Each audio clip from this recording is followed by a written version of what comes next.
ಎಲ್ಲರಿಗೂ ಹನುಮಾನ್ ಜಯಂತಿ ಶುಭಾಶಯಗಳು ಅಂತ ಹೇಳ್ತಾ ಭಾಳ ನಮ್ಮ ಸುಬ್ರಹ್ಮಣ್ಯನವ್ರು ಹೇಳ್ದಂಗೆ ಭಾಳ ಇತಿಹಾಸ ಇರೋಂಥ ದೇವಸ್ಥಾನ ಇದು. ಭಾಳ ವರ್ಷಗಳಿಂದ ಈ ಒಂದು ಉತ್ಸವನ ಭಾಳ ವಿಭಿನ್ನವಾಗಿ ಚೆನ್ನಾಗಿ ಮಾಡ್ಕೊಂಬರ್ತಿದ್ರು. ಈಗ ಲೇಟೆಸ್ಟ್ ಹೆಂಗೆ ಡೆವಲಪ್ಮೆಂಟ್ ಆಗಿದೆ ಆ ಥರ ನಾವು ಸುಬ್ಬಣ್ಣವ್ರು ಹೇಳ್ದಂಗೆ ಯೂತ್ಸ್ ಎಲ್ಲ ಸೇರ್ಕೊಂಡೆಲ್ಲ ಮಾಡ್ತಾಯಿದ್ರಿ. ಮುಂಚೆಯಿಂದ ನಮ್ಮ ಹಿರಿಯರು ಮಾಡ್ಕೊಂಡು ನಾಗರಾಜ್ ಅಣ್ಣವ್ರು ಇರ್ಬೋದು, ನಮ್ಮ ತಂದೆ ಆಂಜಿನಪ್ಪನವ್ರು ಇರ್ಬೋದು, ಅವರೆಲ್ಲ ಸೇರ್ಕೊಂಡು ಮೊದಲಿಂದ ಮಾಡ್ಕೊಂಬರ್ತಿದ್ರು. ಹಾಗೆಯೇ ಸುತ್ತಮುತ್ತ ಊರುಗಳಲ್ಲಿ ಇದು ಭಾಳ ಫೇಮಸ್ ಆಗಿರೋಂಥ ದೇವಸ್ಥಾನ. ಈಗ ಹೊಸ ಲೇಔಟ್ಗಳೇನು ಬಂದಿದ್ದಾವೆ, ಹೊಸ ಬಡಾವಣೆಗಳೇನು ಬಂದಿದೆ, ಮನೆಗಳೇನು ಬಂದಿದೆ, ಅವ್ರಿಗೂ ಕೂಡ ಇಲ್ಲಿಂದ ಮಹಿಮೆ ಅರ್ಥ ಆಗಿ ಜನಸಂಖ್ಯೆ ಕೂಡ ಬರ್ತಾ ಜಾಸ್ತಿನೇ ಆಗ್ತಾಯಿದೆ.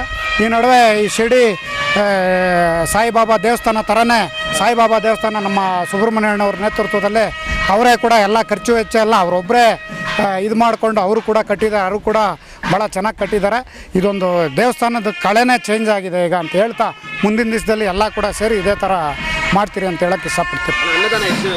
ಇದ್ದಾರೆ ಒಂದು 2,000 ಜನ, 2,500 ಜನ. ಈ ವೆಂಕಟೇಶ್ವರ ಗ್ರಾಮದ ಆಂಜನೇಯ ಸ್ವಾಮಿಯ ಹನುಮಾನ್ ಜಯಂತಿ ಅಂತೆ ಉತ್ಸವ ಪ್ರಯುಕ್ತ ಇಲ್ಲಿ ಅನ್ನದಾನ ಮತ್ತು ಪೂಜೆ, ಬೆಳಗ್ಗೆ ಅಭಿಷೇಕ ಎಲ್ಲ ಇತ್ತು. ಆಲ್ಮೋಸ್ಟ್ ನಾನು ನೋಡಿದಂಗೆ ಈಗ ಒಂದು 2,500 ಜನ ತನಕ ಬಂದಿದ್ದಾರೆ.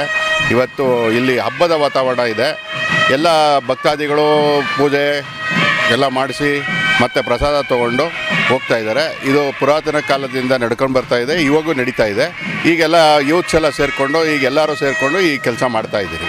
ಮುಂಚೆ ಆಂಜನಪ್ಪ ಅಂತ ಅವರು ಇದ್ದರು, ಆಂಜನಪ್ಪ ಅವರು ಇದ್ದರು, ನಾಗರಾಜಪ್ಪ ಇದ್ದರು, ಅವರು ಇದ್ದಾರೆ, ಎಲ್ಲರೂ ಇದ್ದಾರೆ. ಈಗ ಅವ್ರ ಮಕ್ಕಳು ನಾವು ಎಲ್ಲ ಸೇರಿಕೊಂಡು ಮಾಡ್ತಾ ಇದ್ದೀವಿ.